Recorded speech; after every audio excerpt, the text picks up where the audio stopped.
Hello दोस्तों, स्वागत है आप सभी का मेरे चैनल कोडर्स कोडिंग पर। आज के अपने इस वीडियो में आपको रिलेशनल ऑपरेटर समझाने जा रहा हूँ विद एग्जांपल के साथ। अगर हम रिलेशनल ऑपरेटर की बात करते हैं बच्चों, तो रिलेशनल ऑपरेटर का यूज़ किया जाता है दो वेरिएबल्स या दो वैल्यूज़ के बीच में रिलेशनशिप चेक करने के लिए।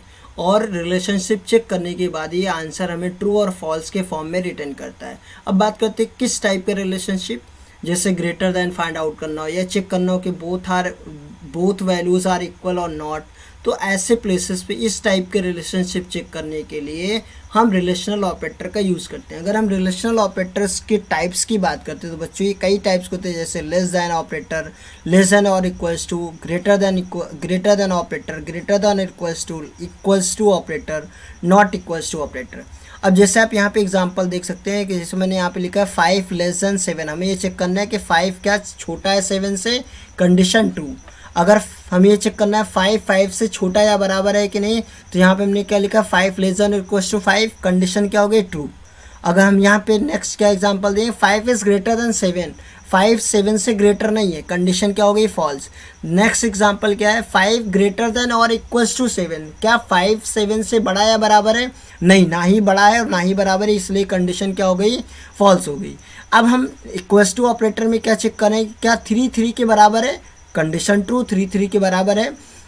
नेक्स्ट हम क्या कर रहे हैं कि हम ये चेक करना चाहते हैं कि दो वैल्यूज़ आपस में इक्वल नहीं है। जैसे हम क्या कर रहे हैं, 3 नॉट इक्वल्स टू 3, जबकि 3 3 के इक्वल होता है, लेकिन हम क्या करें, नॉट इक्वल्स टू 3, तो कंडीशन क्या हो गई, कंडीशन हो गई यहाँ पे क्या, फॉल्स। होपफुली आपको समझ में आ रहा होगा कि रिलेशनल ऑपरेटर का यूज़ हम किस प्लेस पर करेंगे।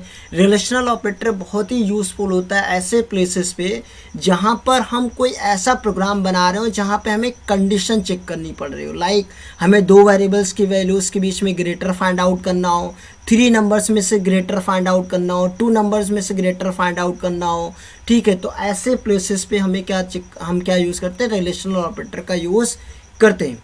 अब अगर हम रिलेशनल ऑपरेटर की बात करते हैं तो बच्चों एक चीज़ आपको जो ध्यान रखना है वो ये कि यहाँ पे ट्रू फॉल्स रिटर्न करता है, लेकिन सी प्रोग्रामिंग लैंग्वेज में ट्रू को रिप्रेजेंट किया जाता है 1 से और फॉल्स को रिप्रेजेंट करते हैं 0 से। किससे रिप्रेजेंट करते हैं, ट्रू को रिप्रेजेंट करते हैं 1 से और फॉल्स को रिप्रेजेंट करते हैं 0 से। अब एक चीज़ और ध्यान रखना बच्चों कि हमने यहाँ पे सपोज करिए एक एक्सप्रेशन लिखा है, x equals to 3 greater than 5 less than 6 greater than equals to 3 equals to 4। आप इस पूरे एक्सप्रेशन में देख सकते हो हमने कई सारे रिलेशनल ऑपरेटर यूज़ किए हैं। तो बात आती है कि किस रिलेशनल ऑपरेटर को आप पहले यूज़ करोगे, पहले किसको सॉल्व करोगे, बाद में किसको सॉल्व करोगे। तो मैं आपको इन रिलेशनल ऑपरेटर्स की आपस में जो प्रायोरिटी होती है वो मैं बता दे रहा हूँ। तो यहाँ पे सबसे हाईएस्ट प्रायोरिटी किसकी होती, greater than, less than, greater than equals to, less than equals to.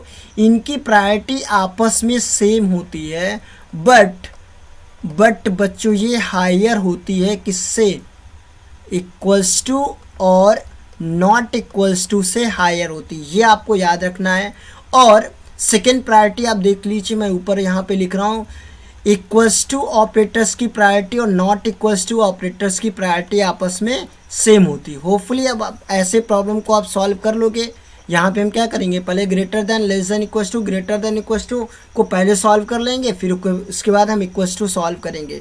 Hopefully आपको रिलेशनल ऑपरेटर किस प्लेस पर यूज़ करते हैं बहुत अच्छे से क्लियर हो गया होगा। अब मैं आपको एक एग्जाम्पल बना के रन करा के भी दिखा दे रहा हूँ जिससे आपको रिलेशनल ऑपरेटर में कोई भी डाउट ना रहे। तो बच्चों मैं आपको सीधा देव C++ कंपाइलर पे लेके चलता हूँ, वहाँ पे एक प्रोग्राम बना के मैं आपको समझा रहा हूँ। बच्चों आप यहाँ पे देख सकते हैं मैंने यहाँ पे एक इंटीजर टाइप का वेरिएबल लिया a और इसकी वैल्यू हम कोई भी वैल्यू अज्यूम कर लेते हैं या फिर इसमें डायरेक्टली हम एक्सप्रेशन को ही असाइन कर देते हैं। सपोज हमने लिखा a equals to 4 greater than 3, 4 greater than 3। Then उसके बाद हमने क्या किया, a को प्रिंट करा दिया। मैंने अभी आपको क्या बताया था कि ये ट्रू को किससे रिप्रेजेंट करेगा, ट्रू मतलब 1 और फॉल्स मतलब 0। इसको हम रन करा के देखते हैं क्या हमें वाकई 0 1 के फॉर्म में आंसर मिल रहा है कि नहीं। तो हमने इसको रन कराया, देखिए आउटपुट स्क्रीन पे हमें आउटपुट क्या मिला, 1। क्यों 1 मिला, क्योंकि 4 इज़ ग्रेटर देन 3, कंडीशन क्या है, ट्रू है।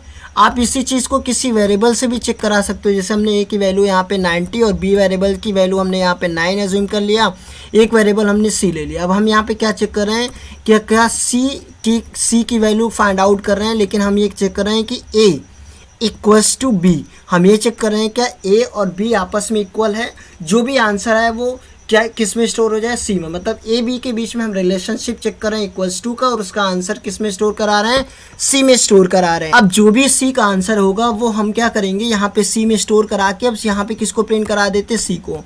अब इसको मैं सेव करके आपको रन करा के दिखा दे रहा हूँ। देखिए जैसे मैं इसको रन कराता हूँ, यहाँ पे हमें आंसर क्या मिल रहा है, 0। 0 क्यों मिला, क्योंकि ए की वैल्यू 90 और बी की वैल्यू कितनी है, बी की वैल्यू 9 है, जो कि आपस में इक्वल नहीं है। और भी आप चेक कर सकते हो, जैसे आपको ग्रेटर फाइंड आउट करना, लेस देन फाइंड आउट करना हो, तो आप इनमें से कोई भी रिलेशनल ऑपरेटर यूज़ कर सकते हो। जैसे हम यहाँ पे चेक कर रहे हैं कि C equal A greater than equals to B. अगर A greater than equals to B, मतलब ए और बी के बीच में हम ये चेक करना चाहते हैं क्या ए बी से बड़ा या बराबर है।